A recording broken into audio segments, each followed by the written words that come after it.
Hello, hello. This is Ismail, founder of Fermental Solutions with the fresh cut.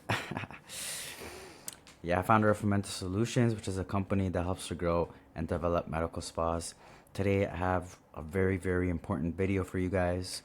So just to start off, I've probably done thousands and thousands of calls to medical spas, thousands and thousands of conversations, right? And the recurring theme is that 95% of you guys don't know your numbers, right?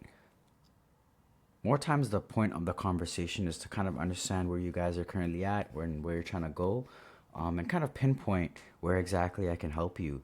But the issue becomes quite serious when you don't know any of your numbers because the numbers is what tells you what's not working, what's broken, what can be fixed, and how it can be fixed, right? So today's topic is about metrics and data. Okay, so just to get into it, I have a quick example for you guys to kind of get my point across. So let's say you spend $1,000 on advertisements and you get five customers that show up, and you end up selling one package. Now, as the owner of the business, you're probably looking at this and you're kind of sad. Like you spent $1,000 and you sold one package, and you're probably thinking, man, like these advertisements they don't work, right? And this is the recurring theme that I always hear is that we spent all this money on ads and we got like one package. Advertisements just don't work, right? And if we're just looking at these numbers, right? It doesn't give us the holistic picture of what happened and what went wrong and what could be improved. The conclusion we get is just advertisements don't work because I got one package that sold or just five customers that came in, right? On the flip side, if we look at this example, this is the same thing, right? $1,000 in ads, five customers, and one package. But if we look at the breakdown all the way, you spent $1,000 on ads, you got 100 leads. Of those 100 leads, you got 10 booked appointments. From those 10 booked appointments, you got five people that show up. Those five people spent $100, and of those five people, you sold one package, right? Now, when we track all of these numbers, we get more of a holistic understanding of what happened, what went wrong, and what could be improved. If we look at this, $1,000 on ads and we got 100 leads. This means that, our cost per lead is $10 per lead. And this is actually pretty good.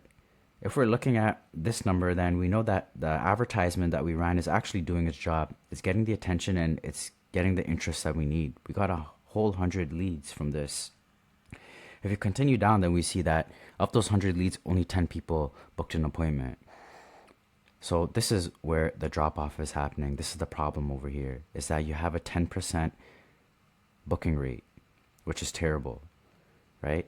And then from here, we can see that we have a 50% show up rate, right? And then from here, we have a 20% conversion rate. 20% of people buy a package, okay? Over here, it's at 10%. Now, just by tracking all of these metrics, we can see that the biggest issue right now is our booking rate. So we can look at this and see that there's perhaps something wrong within our process that's causing a big drop off over here. So now by looking at this, we can maybe implement some strategies. Maybe we can see what's going wrong, diagnose what's going wrong, and then make improvements over here, right? So let's say instead of 10%, we get up to 30%. Everything else is staying the same, except now, instead of converting 10% of the leads, we convert 30%, which is closer to the average. So this 10 turns into a 30. And if everything else stays the same, this is where the cool things happen. All right, we get 30 leads. 50% of that is 15. 15 people show up. And then 20% of 15 is, let me just get my calculator. It should be something like 3 or 4.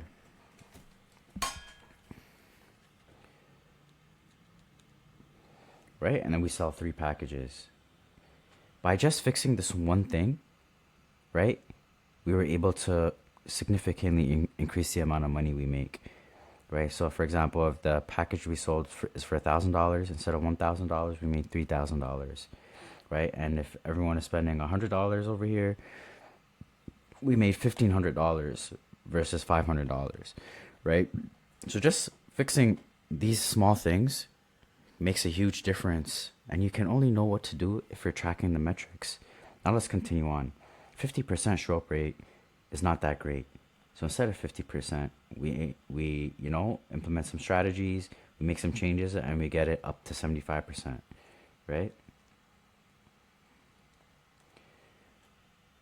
Now this number turns to 22.5. So let's just say 22 people, right? And then of those 22, this number turns into 4, right? Now let's continue on again. Let's continue on again. Instead of making this 20%, what if we were able to get to 30%?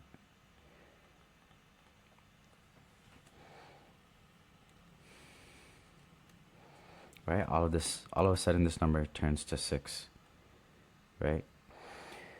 The point I'm trying to get across is that you're not going to be able to identify what the issue is, where the problem is, what's not working if you're not tracking all of your data and metrics. And then from there, you can make small adjustments, small improvements to certain parts of the process that make significant improvements, right? This one customer changed to 6, or this one sold package changed to 6 sold packages, right? Because we fixed the lead nurturing, the booking rate, the show up rate, and then the sales conversion rate, right? You wouldn't know what to fix if you didn't have these numbers. Now, another important example I want to get across to you to highlight the importance of data and metrics is this example over here. So over here, this is the number of appointments, 1, 2, and 3 over here. And on the first appointment, let's say we have 100 people that come in for a first time appointment, right? And if our conversion to sell packages is 20%, then we get 20 sold packages over here. Okay. Now these numbers are like industry averages, by the way. So let's say out of these 100 people, 60% of them come in for a second appointment, right? Which is the average, by the way. So out of 100 people, 60 come in. Of those 60, 20 already bought a package, right? So there's 40 people. Now 40 people that haven't bought a package, the conversion on that to sell a package is 30% during the second appointment. So of the 40 people that didn't buy a package, you've now sold 12 new packages, right? Now the average for the third appointment is 70% of the people will show up for a third appointment. So out of the 60 people, 42 will show up for a third appointment. But of the 42 people, 32 have already bought a package, right? So that means there's 10 people that haven't bought a package yet. And of those 10 people, 40% will buy a package, right? So you sold 4 packages. So in total, you sold 36 packages. Now, the thing I'm trying to highlight here is by using data and metrics and by tracking these numbers, it gives you a more holistic understanding of the nature of the business model that you're in. It gives you an understanding of the nature of the business model you're in, right? Which means that out of 100 people, only 20 will buy a package, right? Which is why it's very important to get those people into a second appointment. And what you'll notice is of the 100 people that came in, 60% will come in for a second appointment. And 70% of those people will come in for a third appointment. And as you continue to go on to the 4th and 5th and 6th, the percentage of people that come back will continue to increase, right? Until you start making them recurring clientele. And the chances of you selling them packages increases as well, right? So if you can track these numbers and you can see these numbers for what they are, and majority of you guys have very poor conversions here, right? This is what the average is. Many of you guys are maybe at 10% over here, right? And many of you might not even get 60% of people to come in for a second appointment. It's probably more like 30 or 20, right? You need to work on getting your averages right by tracking these numbers. So you know that you need to implement specific strategies and whatnot in order to get your numbers to the average. And once you get your numbers to the average, you can start making insane amounts of money. Your business can turn into a money printing machine, right? You go from selling 20 packages all the way to 36, not to mention all the second and recurring appointments you get, the second and third appointments that don't necessarily need to be packages, but maybe they're just coming in for a singular treatment, right? So by you understanding the metrics and the data behind the business model for a medical spa, it can give you a better understanding for what to expect and how to make money. A lot of medical spas are trying to make money on the front end, but the front end is not where you make money in this business model. Okay, you make money on the back end, right? The lifetime, by increasing the lifetime value and by increasing retention, by implementing all of these strategies, right? You go from making a couple $100s to thousands and thousands of dollars per client when you start having a better understanding of your business model. And that comes with tracking your data and your metrics and comparing them to the industry averages. Okay?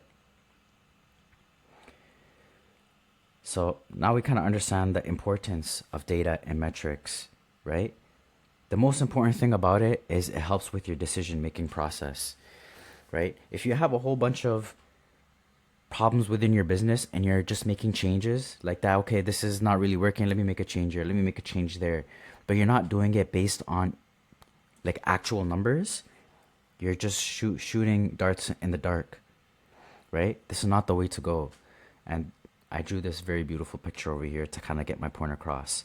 Business is like you go down a path, right? And when it's time to make a decision, you can either go this way or you can go this way, right? And a lot of business owners, they say, let me just go this way. And you come here and you're like, let me go here. And then you go here and you're like, let me go here. This is not the way to make decisions. This is not the way to go down the path of an entrepreneur or a business owner. When you get to a point where you have to make a decision, you have to look at your numbers and your data and you see what the best course of action is. Based on the data, I have to go this way. I should make this change. And you go here. You're like, okay, now I have another decision to make. Let me look at the data and the metrics. What do the numbers say? Okay, the numbers say I have to go this way. And then you go down. And by doing this, you end up on the fastest path to success, right? Because you're making sound decisions, not emotional ones, not ones from random opinions. You're making them based on the facts and the numbers and the data. Once you do this, you'll notice that you have a business that becomes a money printing machine because you fixed all the problems based on the numbers and you improve the numbers, right? The point of your business is to put in some money and you get out more money, right? You put in $1,000 into your money printing machine, which is your medical spa, and you get out 10K. The problem is a lot of you guys have a broken printing machine. You put in $1,000 and you get out $600. So you're actually losing money. And the reason you're losing money is because your machine is broken. And the way you fix the machine is by looking at the numbers and making specific changes to them, right? Once you start fixing up your machine and your system, then you can get over here where you're just making it. You just have the money printing machine. I hope this is kind of making sense for you guys. Okay. So what are the most important metrics that you need to be tracking when it comes to your money printing machine?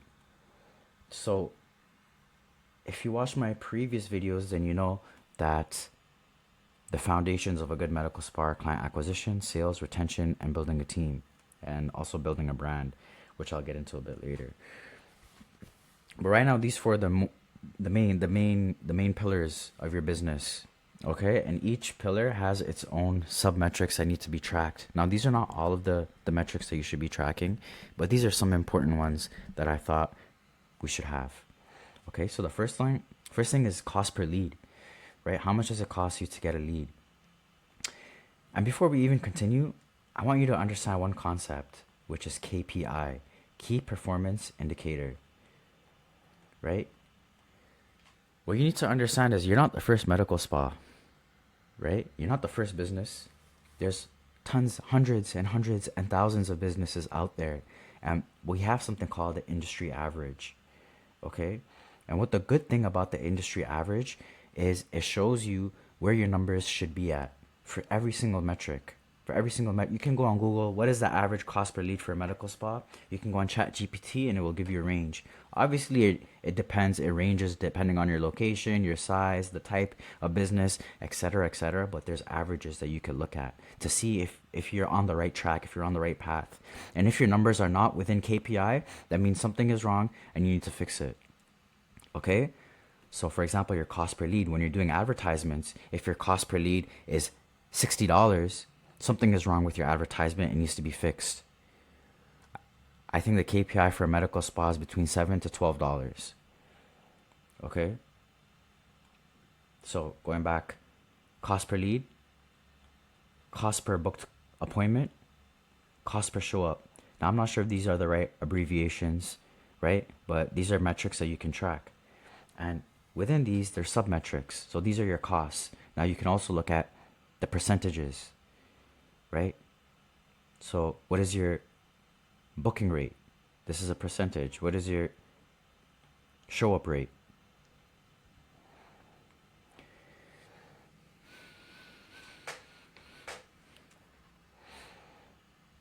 Out of 100 leads, how many of them booked an appointment? That's your booking rate.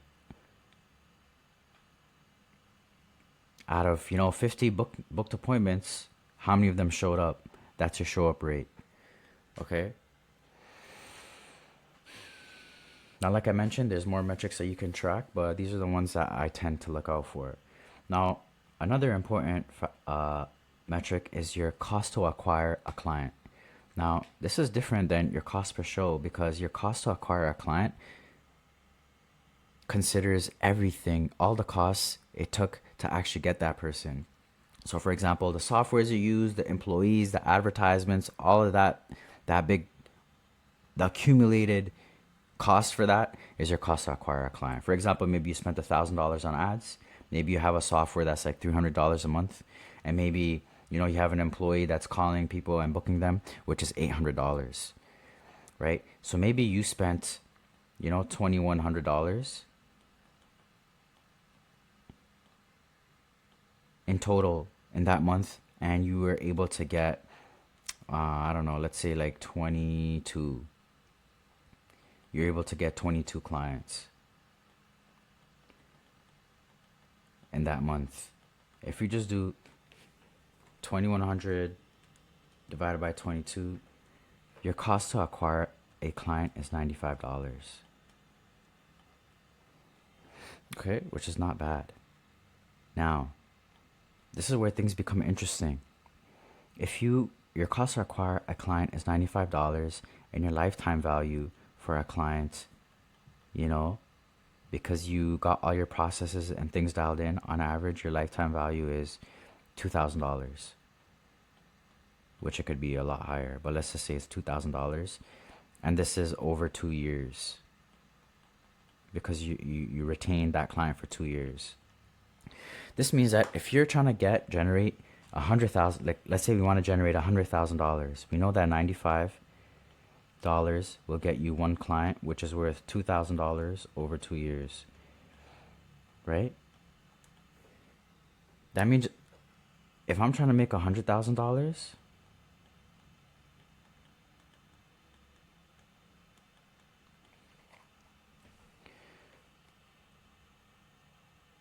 I need 50 clients, right?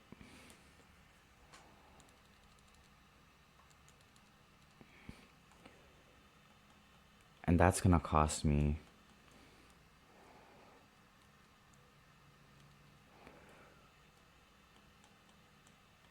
$4,750.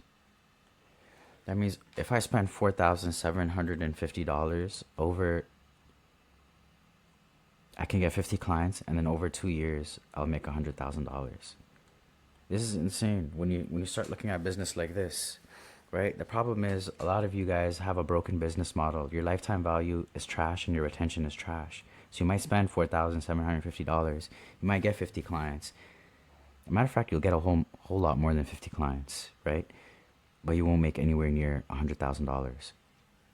And by the way, the lifetime value and the retention are averages. So it takes into account the customers that only spend $100 with you and the customers that only come for one visit. Okay? So these are averages. So on average, if you spend $4,750 and you get 50 clients, you'll make $100,000 over 2 years. It's crazy. It's crazy. A lot of you guys are not thinking about business like this. So I hope I'm opening up another perspective for you. Boom. Now we go to the second pillar, sales, conversion. When someone comes into your place, what is your conversion on them coming in for a second appointment or a package, a second treatment or a package, right? What does that look like on the first appointment? What does that look like on the second appointment? What does that look like on the third appointment? You should be tracking these numbers. You should also be tracking which treatments and packages you're selling, right? What you'll notice is at different times of the year, you'll be selling different treatments and different packages. And that helps you to start positioning yourself, or that helps you to start recognizing which treatments are popular during what time of year. So you know, okay, winter's coming, I know for me, laser hair removal might be the best treatment. Probably won't be laser hair removal. That's probably a summer treatment, but you get my point. At different times of the year, there'll be different treatments that are more popular. So okay, maybe I should run a promotion for this one at this time of year. Okay? Same exact thing with retail products. You'll notice which ones are your most popular ones, which ones are more or are slower, which demographic resonates with which retail product, and you'll be able to, sell that retail product a bit better.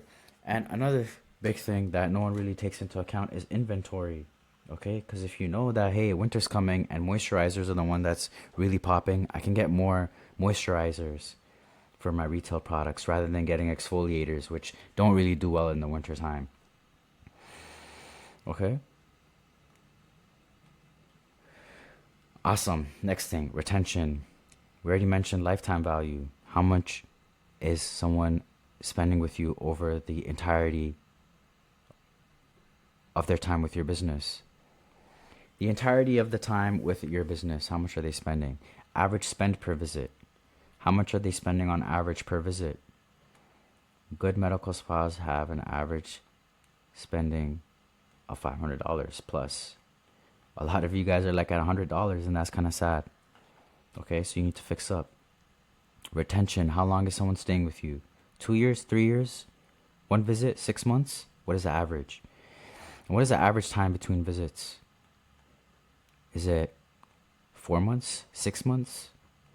If you're good at it, you can get them per month on a monthly membership. People can visit you every month. And another important thing to track is your team's metrics. Let's say you have a Sarah on your team, you have a Vanessa on your team, and you have a Laura on your team. Okay? Each employee is going to have their own data and metrics that they produce.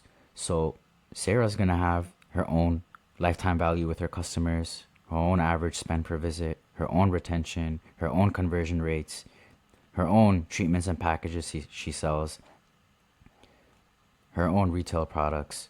And then Vanessa will have her own as well. And so will Laura. She'll have all of her own numbers. Now it's important to track these numbers because then you can see who's performing well and where they're lacking and where they can improve. Maybe Sarah does a really good job at converting people at first and second appointments, but she has a poor time selling products. right? But Vanessa does a really good job at selling products, but she doesn't really convert people into packages. And maybe her lifetime value is low, right? So you can see where they're lacking and where they need to improve and where they need to be trained. A lot of times, if you have a poor performing employee, it's because of you. Is you didn't do a good job of identifying where their weaknesses were and where they needed to be additionally trained. Okay? Boom.